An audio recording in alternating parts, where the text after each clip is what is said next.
Welcome back into the GSMC Sports Podcast. Headed into our next segment here, want to talk about the New York Yankees and the comments that chairman, owner Hal Steinbrenner made on the current situation with the Yankees and their payroll. Obviously, one of the most expensive teams in the MLB, as they pretty much always are when you are the New York Yankees. But he spoke to the media the other day and gave a very interesting quote where he said, "I'm going to be honest, payrolls at the levels we're at right now are simply not sustainable for us financially. It wouldn't be sustainable for the vast majority of ownership groups given the luxury tax we have to pay." And I thought that everything about this was sort of interesting because of the fact that there is some validity that the Yankees are extremely expensive for their payroll right now, and they are going to have Juan Soto as an upcoming free agent that is only going to sort of complicate that situation. Now, I do want to start out by saying, even before diving into what the future looks like that for them from a financial standpoint, I think to say this during the middle of the season where the Yankees are having an unbelievable year so far, where they have the second best record in the league, 35-17, to come out and say this and sort of take momentum away from the season itself is a little bit of a crazy move. And we see sort of members of these front office groups very happy to sort of decline to comment on certain situations. So at this time when morale is so high for the Yankees, to come out and put a little bit of a damper on it, and especially there's a little bit of an arrogance to it in my eyes, considering you are the Yankees. You have all of these resources that it is definitely, easily, you can definitely criticize Steinbrenner for kind of underestimating what the Yankees are, and again, sort of just doing a bad job of understanding what the moment is. And this is a very exciting time for Yankees fans, especially coming off of last year, which was definitely viewed as a disappointment. But on the sort of idea of what it's going to be like in terms of them paying Juan Soto, there was no secret when the Yankees did make this deal that they were going to have to make a decision on Juan Soto in a year going into his final season on his contract. If you are going to make that move, you know that you're going to have to eventually pay him.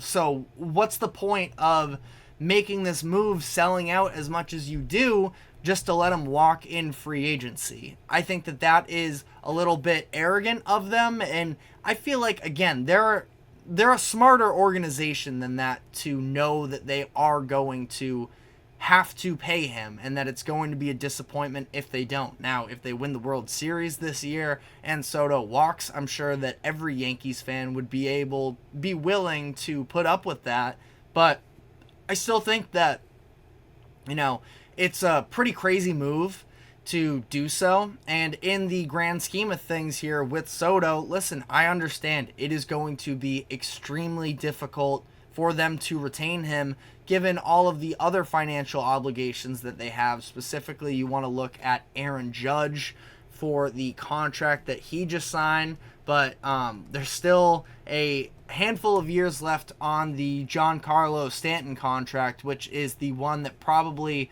haunts Yankee fans the most in terms of sort of dishing out all of these assets, where they still have him under contract for through 2027, and then finally a club option in 28.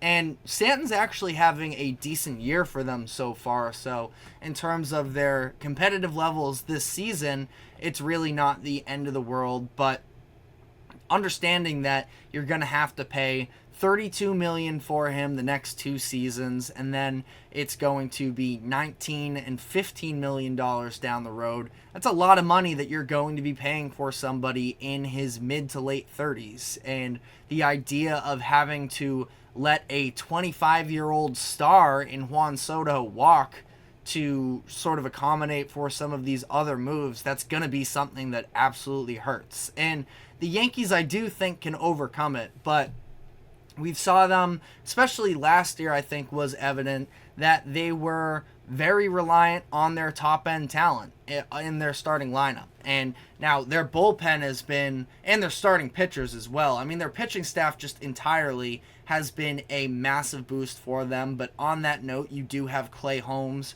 who I guess I didn't even fully know the extent of Yankees fans calling him Cardiac Clay until this season. But he's been really good for the most part. I know he just blew the save the other day against Seattle, but there are a handful of other free agents approaching in the offseason. Alex Verdugo, Gleyber Torres, who Torres, as I mentioned, has been one of those top-end guys for them that's been able to help produce. So it's going to be really interesting to see. And Juan Soto, he is heading into an offseason. Like I mentioned, he is just 25 years old. And from the Players Union, he's probably going to be expected from his peers to take a really big contract and help reset the market for MLB players.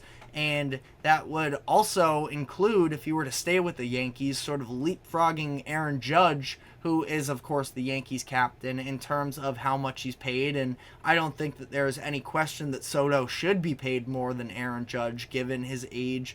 But, again, just becomes a very, interesting situation here for the Yankees. Now, there are different things, and I'm going to have to dive more into it as the offseason sort of comes closer. Yankees fans right now, at the end of the day, like I mentioned, none of this necessarily matters from a big picture standpoint as long as the Yankees continue to compete here and potentially win a World Series, where that would be far more forgivable to sort of put up with whatever Steinbrenner has to say about the sustainability. And again, sounds super arrogant, but if the Yankees were to cut back on payroll, I just think it's a really bad look for them. Now, if they were to come to the offseason and then start to cut down just a little bit, I think that's far more forgivable than coming out in the middle of the season and making this type of a declaration. But let me know what your thoughts are in the comment section. But we are going to be taking our final break of the show here. And when we come back on the other side, I want to briefly sort of dive into the different conversations on the note of financials of the quarterback contracts that should be coming in the upcoming offseason with contract extensions, the likes of Tua Tagovailoa, Dak Prescott, and Jordan Love. So stick with us and we will be right back.